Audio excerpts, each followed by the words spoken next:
Hola, muy buen día. Bueno, para continuar con nuestra clase, simplemente recordar que estamos viendo o empezamos a ver a Robert Merton. Vimos muy rápida, bueno, nos vimos y vimos, ya vimos todo esto, lo que es básicamente su vida, perdón. Viene de una familia judía pobre y bueno, pues empieza. Al principio se siente inclinado a estudiar filosofía, después cambia a sociología y bueno, va a conocer ni más ni menos que al fundador del Departamento de Sociología de Harvard. Y bueno, pues ahí va a conocer precisamente a el que va a ser su maestro, Talcott Parsons, ¿no? Eh, a diferencia de Parsons, ya también dijimos que va se va a empapar del pensamiento de Durkheim y al mismo tiempo que, o más bien, al principio va a seguir a Parsons, va a ser su maestro, pero en un momento dado, pues, va a hacerle algunas críticas o unas fuertes críticas a su pensamiento, pero sin abandonar el funcionalismo. Entonces, en ese sentido, es como el gran matizador, el gran reformador del funcionalismo. Le va a quitar o le va a poder sortear algunas críticas que tenía el funcionalismo en ese momento. Y bueno, también decíamos que pues sus intereses eran muy amplios, ¿no? La prueba, bueno, pues ahí tenemos la cantidad más que la cantidad de libros, la diversidad de temas. Le interesó desde el tema de la sociología de la ciencia hasta temas más metodológicos, más de técnicas de investigación, como es la técnica de la entrevista, ¿no? Y claro, obviamente los temas que tienen que ver con la estructura social, con problemas contemporáneos problemas contemporáneos de ese momento. Entonces, pues su inquietud intelectual fue bastante amplia y bueno, algunos de los libros que nos dejó. Eh, Nos quedamos en esta parte, ¿no? Decíamos que él es el gran matizador del funcionalismo y va a corregir o va a decir que hay como tres posturas que tiene el funcionalismo que empíricamente son difíciles de sostener, ¿no? Entonces, estas pues hay que matizarlas. La primera, bueno, es esta idea de que todas las creencias y las prácticas son funcionales para el individuo o para la sociedad, ¿no?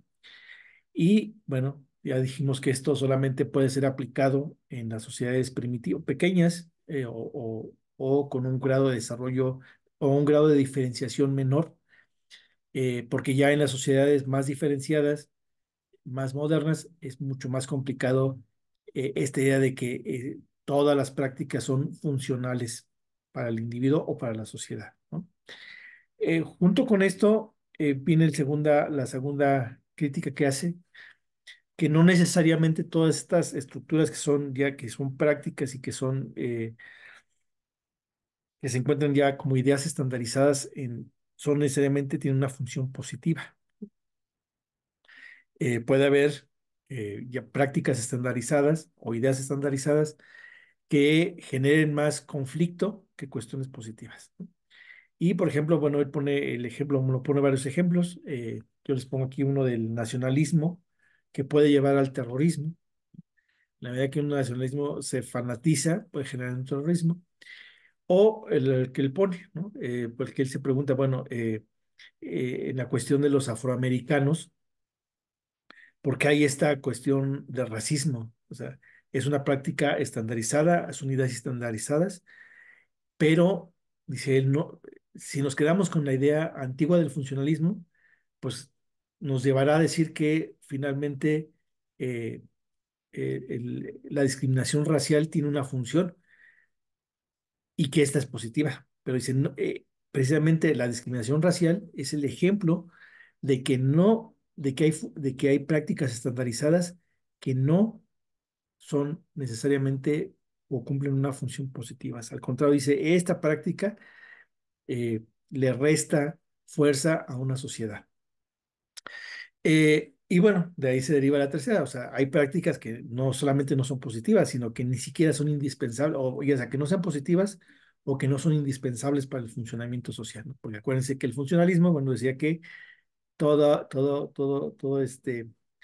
práctica o toda idea que se hace en una sociedad necesariamente es indispensable para el buen funcionamiento social. Merton va a decir, la, eh, eh, la empiria, la propia existencia nos muestran que hay prácticas que no son indispensables para nuestra sociedad, ¿no? Entonces, con esto, les decía yo, con esto se hace como la gran matización en el tema del funcionalismo. Eh, Partiendo, bueno, teniendo esto en claro, también veíamos cómo se preocupó, o más bien ya pasando a otro tema, vemos cómo se preocupó por el tema de las técnicas de investigación. Acuérdense que eh, eh, él decía que pues era necesario que los científicos sociales eh, deben estar muy atentos a los datos, ¿no? Y no pueden tener o no pueden sostener posturas sin haberlas comprobados en la realidad, ¿no? Entonces, por lo tanto, los científicos sociales debemos ser buenos metodólogos, porque en la medida que dominemos muy bien las técnicas metodológicas, bueno, primero la metodología y después las técnicas, en esa medida nuestros datos van a tener fiabilidad, van a ser datos potentes con los cuales podemos dar explicaciones de determinada realidad. Entonces, bien importante el tema o más bien la importancia de que un buen científico social no solamente sea un buen teórico, sino que también tenga firmes nociones de metodología. Eh, de hecho nos quedamos en esto, ¿no? En las funciones manifiestas y en las funciones latentes. Y como ejemplo de una función manifiesta, o para que se nos quedara más claro, o nos quedara mucho más claro la idea de la función manifiesta y la función latente, poníamos el ejemplo de, el efecto Cobra, que tiene otros nombres también, porque este fenómeno se ha dado en varias partes del mundo, que básicamente es esta idea de que hay funciones que son que manifiestas, que son las previstas, ¿no? Bueno, él nos va a alegar la idea de la función manifiesta y función latente.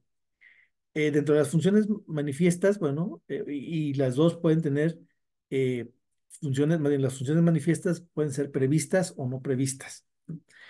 Eh, las, las previstas, bueno, son las consecuencias, las intenciones o las consecuencias que estamos buscando, ¿no? Las no previstas, como su nombre lo indica, aquellas consecuencias que no buscamos. Y el efecto Cobra demuestra esto, que ya lo vimos en clase, ¿no? Como los ingleses empiezan a pagar dinero a los indios por cazar cobras cuando estaba la época colonial en la India, ¿no? Y los indios, ¿qué hacen? Pues empiezan a criar cobras en su casa para después llevárselas muertas a los británicos. Entonces, o sea, una intención, o sea, finalmente esta intención de pagar por las cobras muertas tuvo una consecuencia no prevista, ¿no? Y entonces la consecuencia no prevista fue que empezaran ellos a criar cobras para cobrar, literalmente para cobrar. Bueno, entonces, de hecho, aquí nos quedábamos ya después aquí voy rápido porque finalmente todo esto ya lo vimos, ¿no? ¿Cómo podemos llevar esta idea de las funciones previstas y no previstas? ¿Cómo la podemos ir como plasmando? Bueno, las funciones previstas, eh, les pongo este ejemplo, ¿no?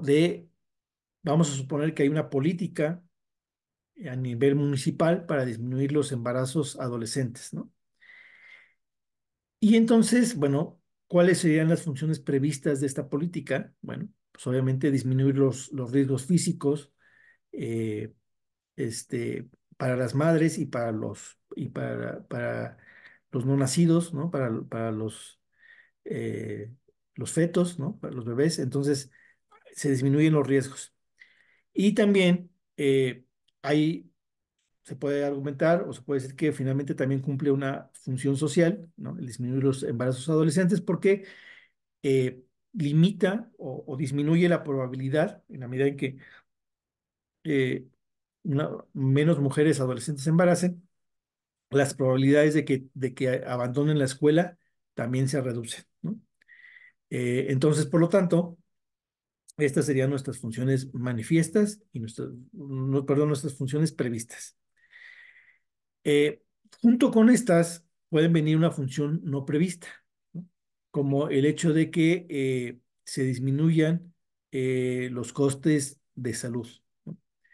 Eh, ¿Por qué? Porque, bueno, finalmente los costes en el sistema de salud, porque finalmente esto va a hacer que haya menos personas que necesiten hospitalización eh, y va a generar también menos nacimientos riesgosos que puedan llevar a que los niños recién nacidos tengan que pasar muchos días en el hospital o tengan que estar en incubadoras, etcétera, ¿no? Entonces, eh, esto es algo no previsto, indirectamente choca, por sí, pero esto vamos a darle como otra vuelta más de tuerca, ¿no? Dentro de las funciones no previstas, él todavía dice, bueno, como quieran las funciones previstas creo que quedan claras, no hay mucho más que decir. Dentro de las funciones no previstas, él todavía hace una clasificación. Dice, las funciones no previstas pueden tener, bueno, pues se pueden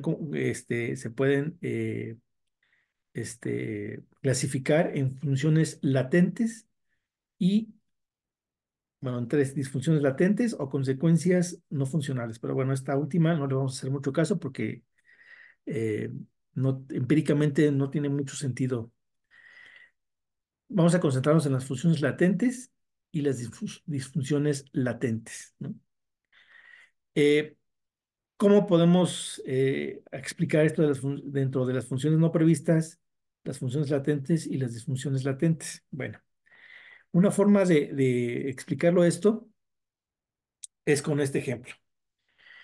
Eh, Aumentan la cantidad de personas, y que aparte esto es un hecho real, aumentan la cantidad de personas que trabajan por honorarios o con sueldos asimilados a salarios. Es decir, cada vez hay más empleos, aumenta el número de personas que no tienen lo que se conoce como un empleo formal. Es decir, no están dados de alta en el IMSS, no está, obviamente no en el Infonavit, y simplemente los contratan bajo estos esquemas, ya sean horarios o sueldos asimilados a salarios, ¿no? ¿Cuál es la función manifiesta de, de estas políticas o de estas prácticas? Bueno, evidentemente, el disminuir los costos para los que emplean, para los empleadores, para los jefes, ¿no? Eh, y otra función manifiesta puede ser el hecho de que sea más fácil la sustitución del personal, ¿no? El darlo de baja o el contratarlo. ¿Por qué? Porque en la medida que no tienes que hacer los trámites ante el seguro, ante el Infonavit, perdón, pues evidentemente son menos tiempo para contratarlo y menos tiempo para despedirlo. Ok, esa podría ser la función manifiesta o prevista. ¿Cuáles son las funciones no previstas? ¿No? Dentro de las funciones no previstas, eh, entra esta bueno, que mencionamos arriba, que más bien sería de las no previstas, es más sencillo sustituir al personal, ¿no?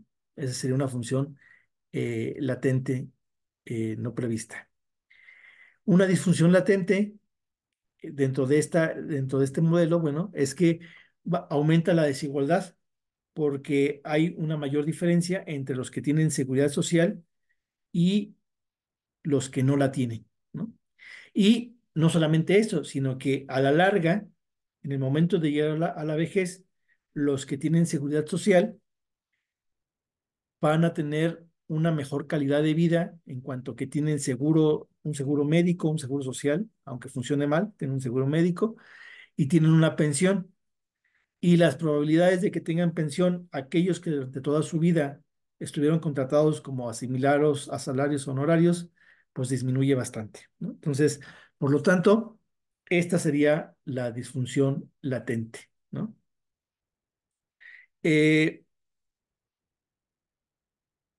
Y bueno, pues la última, que son las consecuencias no funcionales, que ni afectan ni benefician al sistema, bueno, les digo, aquí empíricamente es muy complicado encontrar algo que no afecte ni beneficie al sistema, ¿no? O sea, realmente por eso lo dejo ahí. Entonces, eh, aquí yo tuve un pequeño error en la diapositiva, nada más la función manifiesta para que no nos hagamos bolas, simplemente sería disminuir los costos para los empleadores, hasta ahí, ¿no?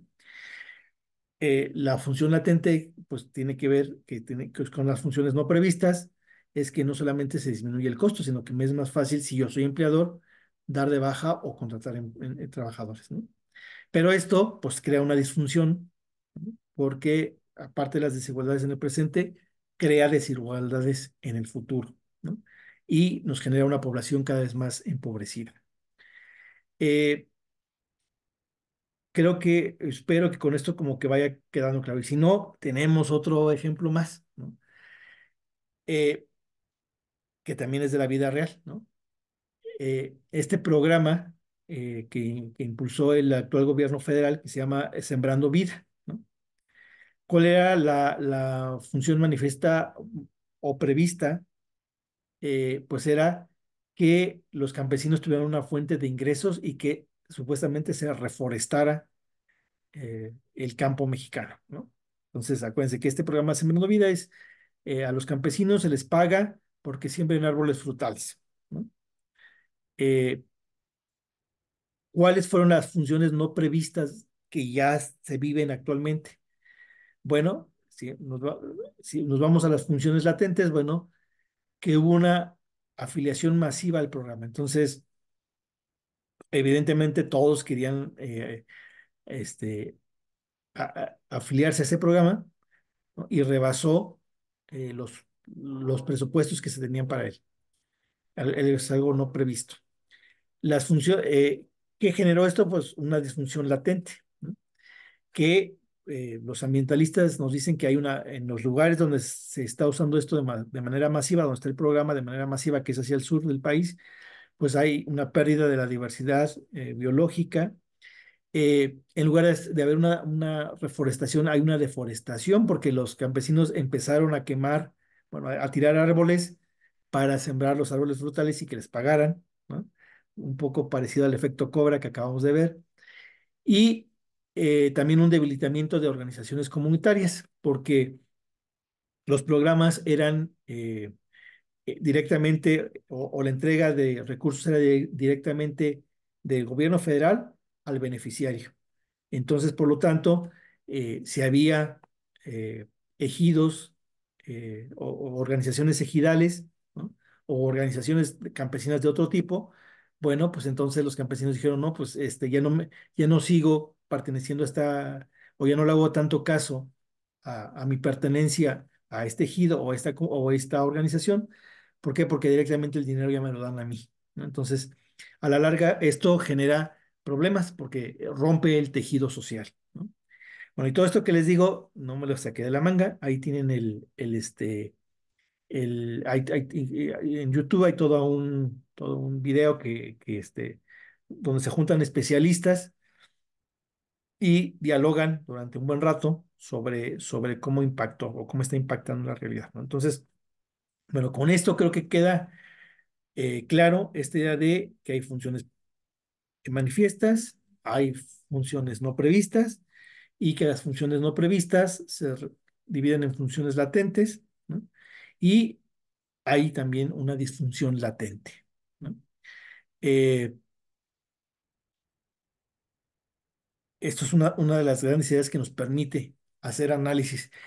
¿Qué dice Martin? Bueno, dice, no solamente esto nos sirve para hacer análisis macrosocial, sino más bien lo que dice Merton, debemos empezar a hacer análisis más en corto. ¿Por qué? Porque finalmente lo que para un grupo en las sociedades complejas, en las sociedades modernas, donde hay mucha diversidad y donde hay muchos grupos sociales coexistiendo, lo que puede ser funcional para un grupo puede ser disfuncional para el otro, ¿no? Eh, y si volvemos al ejemplo de, de, este, de que cada vez más gente es contratada por honorarios o por honorarios sin seguridad social, bueno, evidentemente esta forma de contratación es funcional para los dueños de las empresas, para los que tienen un negocio, es funcional, ¿no? Porque les permite ahorrar. Y sí, pero si lo vemos desde el lado de los trabajadores que no tienen oportunidad de tener un acceso a la seguridad social, es disfuncional, porque precisamente les está impidiendo en el presente tener un respaldo si se enferman y en el futuro tener una pensión y un seguro pues, y un seguro ya cuando sean viejos, y es triste porque en la vejez es cuando las enfermedades se manifiestan con mayor crudeza, con mayor fuerza, ¿no? Otro ejemplo, pues puede ser la existencia de pandillas dentro de un barrio. Evidentemente, para una parte importante del barrio puede ser disfuncional que existan pandillas. ¿Por qué? Porque te grafitean las paredes, eh, hay cierto nivel de inseguridad, etcétera, ¿no? Pero si nosotros nos vamos y nos adentramos en las pandillas, para la gente que pertenece a una pandilla es perfectamente funcional permanecer en una pandilla. Es decir, les genera, podemos ahí hablar, ¿no? Les genera un sentido de identidad, les genera un sentido de pertenencia, incluso les genera poder eh, enfrentar el mundo exterior con mayores herramientas, etcétera, ¿no? Entonces, esto que también lo tengamos bien importante.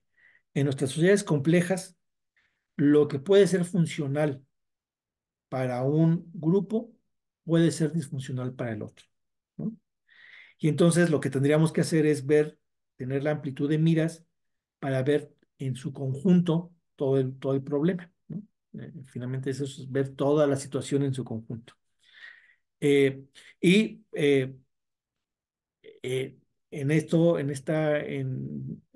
ejemplo que pone Martin al respecto es precisamente, otra vez habla del racismo. Dice, evidentemente, eh, para los blancos en Estados Unidos es funcional la discriminación racial, ¿no? Pero para los afroamericanos es completamente disfuncional, ¿no? Entonces, eh, y a la larga, pues esto te crea tensiones en la sociedad, ¿no? Entonces, eh, sobre eso hay que estar bien atentos. Ahora, también, cuando en una sociedad o una estructura social tiene igual funciones positivas y disfunciones coexistiendo al mismo tiempo, ¿no? Eh, ¿Y cómo podemos explicar esto de que existan estas, bueno, ahí les pongo aquí otro ejemplo, ¿no? La industrialización en Querétaro. Evidentemente, para algunos, pues fue muy funcional, ¿no? Que Querétaro se industrializara con mucha rapidez.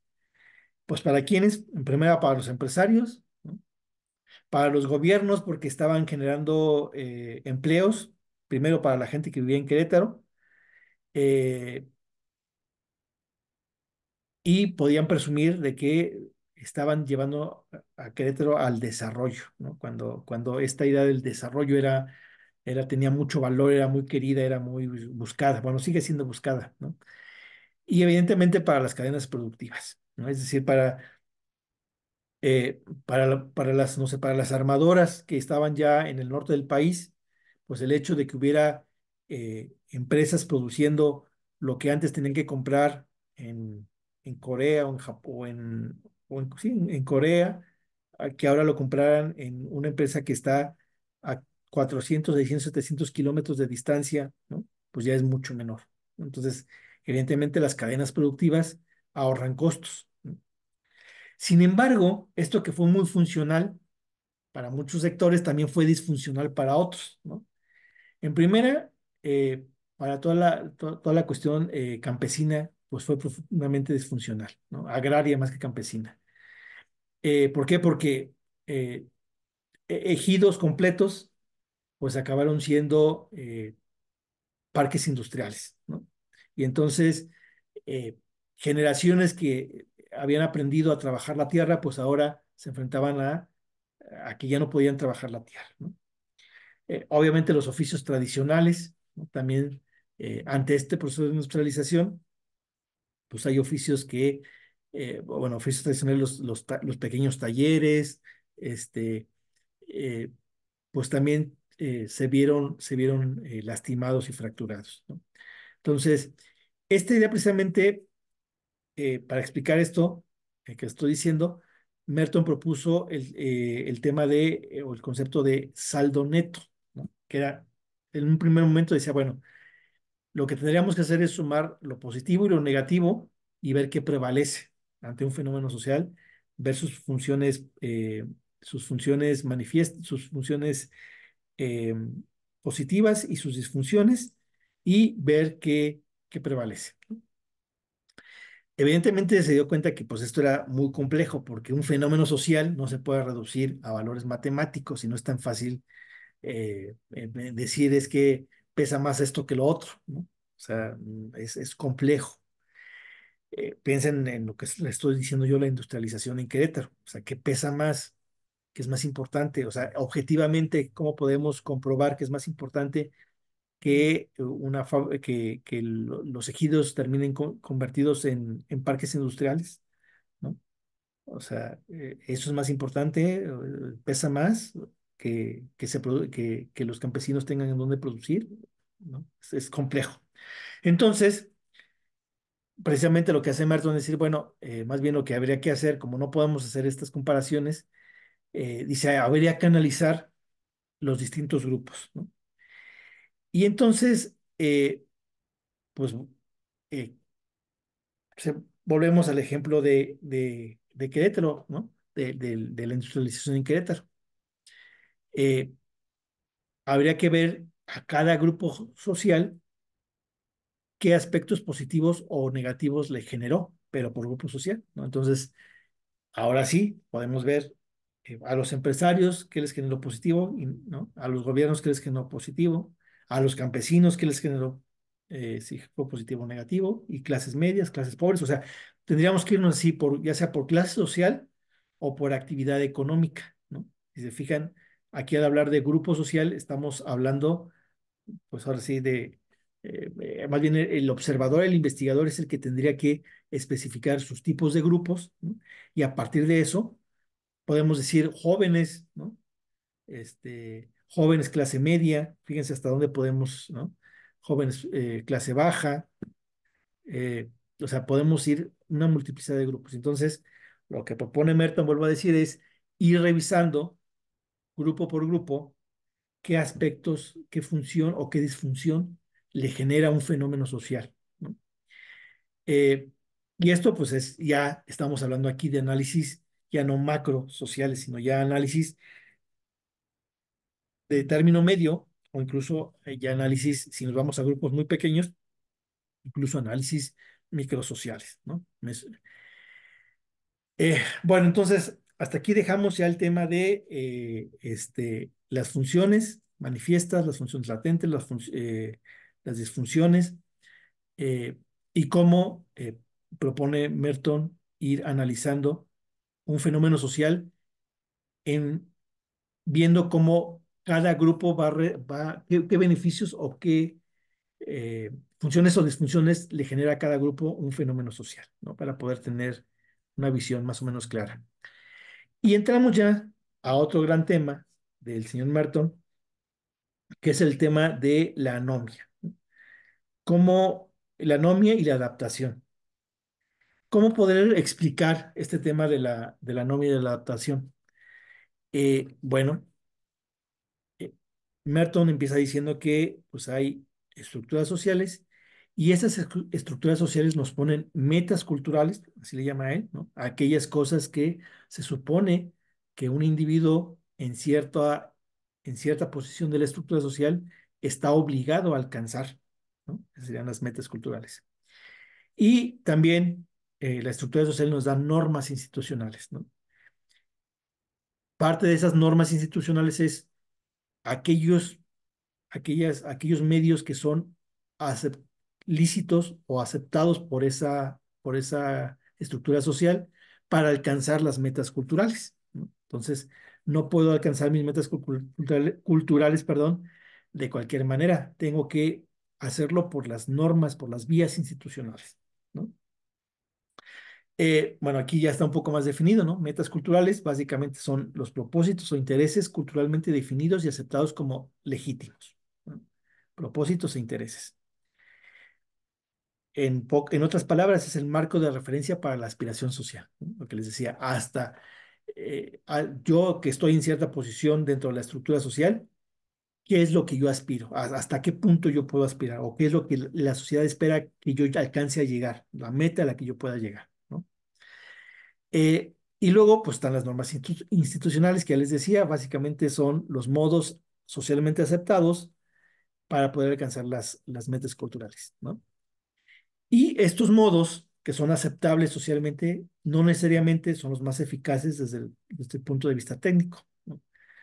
Puede haber medios mucho más eficaces desde el punto de vista técnico para alcanzar las metas, pero pues la sociedad no los permite. Entonces yo forzosamente tengo que, bueno, ahorita vamos a ver qué tan forzosamente tengo que yo seguir estos lineamientos que me ponen, ¿no? Ahora bien, ya que entendemos esto de las metas y los medios para alcanzar esas metas, ahora sí podemos acercarnos al concepto anomia, que básicamente la anomia es cuando, o sea, hay una ruptura aguda o muy fuerte entre lo que la sociedad espera de mí como individuo y los medios que yo tengo para alcanzar eso. Eh, y junto con los medios, pues está las capacidades que yo tengo para alcanzar esas normas, esos objetivos, ¿no? Que me pone la sociedad. Entonces, pasan, pueden pasar dos cosas, ¿no? O más bien, puede pasar solamente una cosa. Yo puedo decir, esto me pide la sociedad, pero no me convence los medios que me da. Entonces, o no me sirven los medios que me da. Entonces, yo lo que hago es transgredir esos medios. Pero en esa es una transgresión muy fuerte. Transgredo esas normas. ¿Por qué? Porque yo, en el fondo, lo que está es quiero alcanzar esa meta, ¿no? Ese objetivo. Eh, lo podemos pensar esto con algo que nos pasa mucho en México, ¿no? Con la cuestión del narcotráfico. En las zonas, Tamaulipas, Sinaloa, bueno, todo el norte del país, donde empezó a sembrarse el, este, primero la marihuana o en Guerrero, donde se sembró mucho tiempo la amapola, pues evidentemente la meta que nos pone nuestra sociedad capitalista, ¿no? Es vive lo mejor que puedas vivir, ¿no? Ten acceso a la mayor cantidad y calidad de bienes que puedas adquirir, ¿no? Esa es como la meta que nos pone. Y entonces, pues había individuos que, pues no, o sea, en el norte, perdón, en la sierra de Sinaloa, en la sierra de Oaxaca, de Guerrero, pues había individuos que no podían hacer esto, ¿no? O sea, no tenían los medios para poder llevar a cabo este proyecto de vida, ¿no? Vivir lo mejor posible que puedas, tener una buena calidad de vida, ¿no? Y entonces, bueno, pues empiezan a sembrar, y hay otros individuos que la empiezan a comerciar. Y entonces, pues aquí hay una fuerte transgresión a las normas, ¿no? Pero esos individuos que lograron tener éxito, pues evidentemente alcanzaron una meta, esta meta que les dije originalmente, ¿no? Vive lo mejor que puedas vivir, ten la cantidad y calidad de bienes lo mayor que puedas, ¿no? Entonces se cumplió. Eh, entonces, eso sería básicamente, eso sería la anomia, ¿no? Esta ruptura entre medios y fines y esta fuerte transgresión de los fines, de los medios para alcanzar los fines. Ahora bien, cuando no se da una transgresión así de fuerte, es decir, una anomia, ¿no? Hay un proceso de adaptación. Y este proceso de adaptación tiene que ver, bueno, se puede manifestar de 5 maneras. Eh, la más común, pues esta idea de la conformidad. Bueno, no es la más común. Es decir, los individuos que están adaptados en la conformidad aceptan, asumen las metas culturales y aceptan los medios que se les ofrece para llegar a esas metas culturales. Los aceptan completamente y de hecho están en una posición, o sea, se llega a la conformidad porque están en una posición donde efectivamente ellos sí tienen los medios para poder alcanzar esas metas, ¿no? Entonces, no, aquí no hay mayor problema, están perfectamente adaptados. Hay otro camino que Merton llama la innovación, que es básicamente cuando acepto las metas culturales, pero no tengo yo los medios para poder llegar a ellas. No se me han dado estructuralmente esos medios. Pero, sin embargo, no transgredo fuertemente a las normas de la sociedad, sino lo que hago es innovar, es decir, ir creando medios que no transgredan, pero creo nuevos medios para llegar a esas metas culturales. Y entonces por eso le llama la innovación. Eh, Voy creando nuevos caminos para llegar a esos nuevos caminos que no violentan demasiado a la sociedad o que no la violentan para llegar a las metas culturales. El ritualismo, que básicamente es las metas culturales son muy altas, las que me impone la sociedad, y entonces eh, habemos un grupo de personas que nos imponen metas muy altas y las empezamos a rebajar, ¿no? Y entonces vamos bajando esas metas y seguimos respetando los medios institucionalizados. Entonces, acuérdense, todo esto es adaptación, ¿no? No quiere decir que así para siempre sea el individuo. De hecho, Merton dice que podemos pasar de una adaptación a otra según la etapa de vida en la que estemos o en el momento de vida en el que estemos, ¿no? Eh, entonces, existe esto y eso sería el ritualismo, bajo mis metas, el nivel de mis metas, ¿no? El retraimiento, que básicamente sería el cuarto, que sería me desconecto, es como un desconectarse de la sociedad, ¿no? Es decir, no asumo las metas culturales, rechazo las metas culturales y rechazo los medios institucionalizados. Y entonces aquí el peligro es que puedo caer en en una indiferencia, ¿no? O sea, este, me convierto en un individuo no productivo, si lo vemos desde el punto de vista de una sociedad capitalista, ¿no? Eh, Creo que esto queda bastante claro con, eh, eh, este, por ejemplo, la gente que sin tener una enfermedad mental eh, cae en la indigencia eh,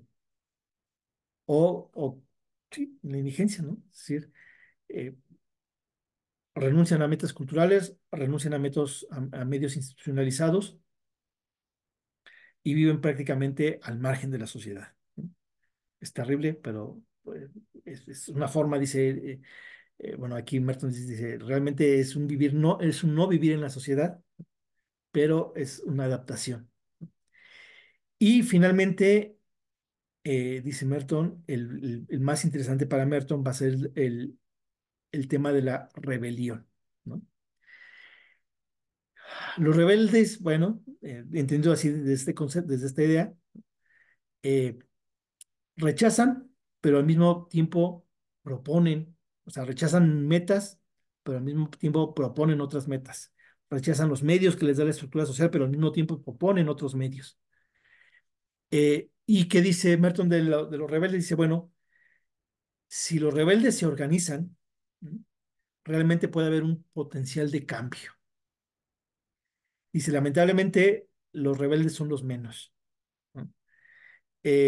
porque ser rebelde implica, sí, tener el valor de ponerse en contra, pero también la creatividad para proponer nuevos caminos, ¿no? No nada más es ponerse en contra de, sino generar propuestas. Por eso va a decir Merton que la rebelión es distinta al resentimiento. Dice, son cosas distintas. Evidentemente, el resentimiento puede llevar a la rebelión, sí, pero puede ser que los individuos se queden en el resentimiento y no den el salto a la rebelión, ¿no?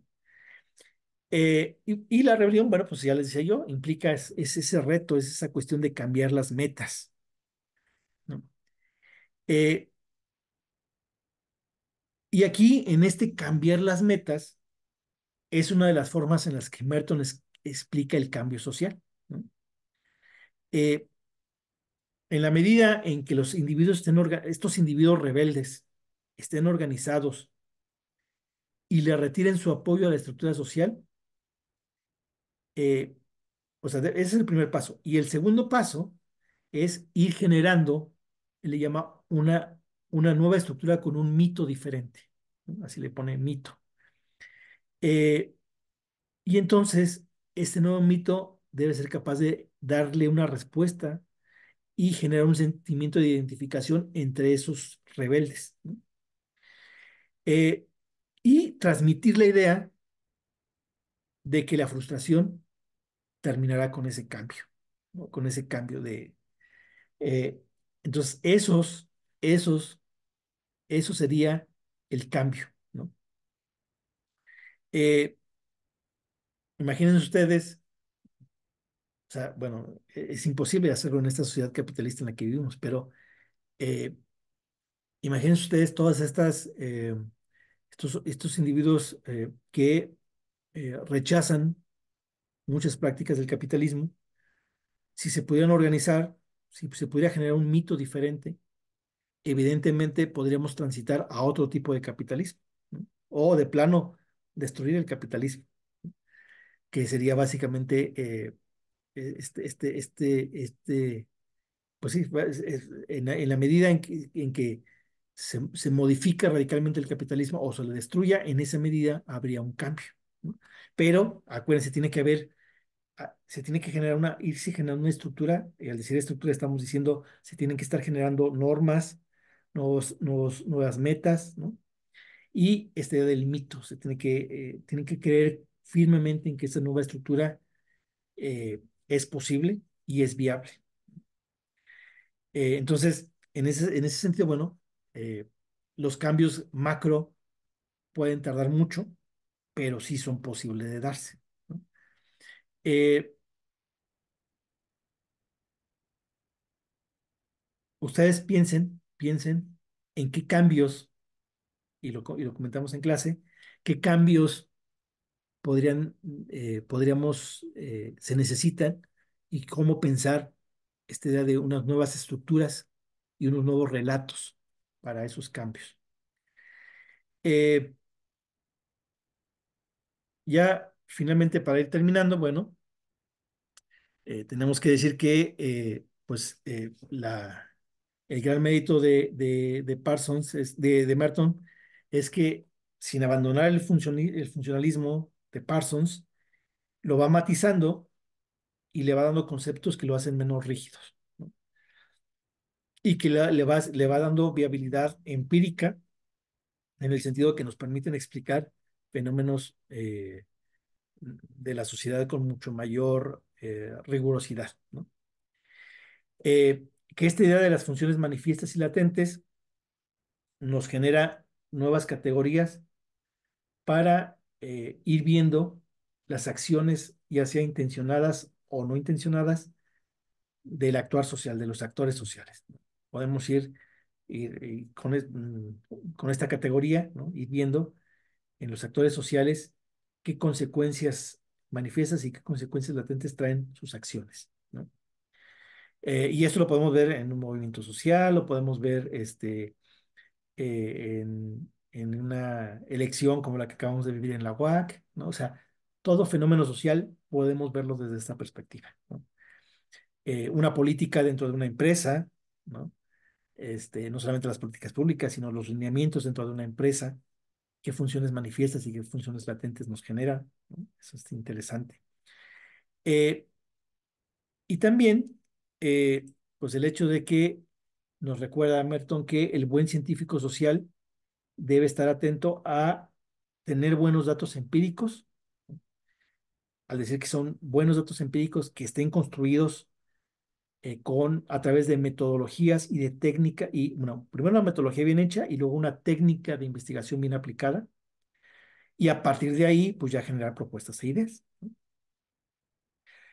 También nos clarifica mucho esta tensión para explicar la anomia entre los objetivos que nos plantean o las metas culturales que nos plantea una sociedad dependiendo del estatus en donde yo estoy, ¿no? Eh, y los medios para alcanzarlo. Y esto está presente en en todas las sociedades, ¿no?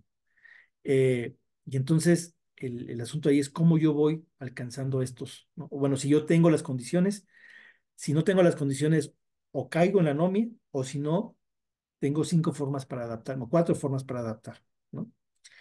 Y evidentemente, bueno, nos explican los mecanismos de la anomia y de lo que él llama la rebelión, ¿no? Eh, Espero que haya quedado claro el pensamiento de Merton. Eh, Si no, si tienen dudas, apúntenlas, las comentamos en clase. Eso que les dije que lo pensaran, también lo vamos a comentar en clase. Y nos veríamos, pues, cuando nos toque. Que tengan eh, un, un, un buen día.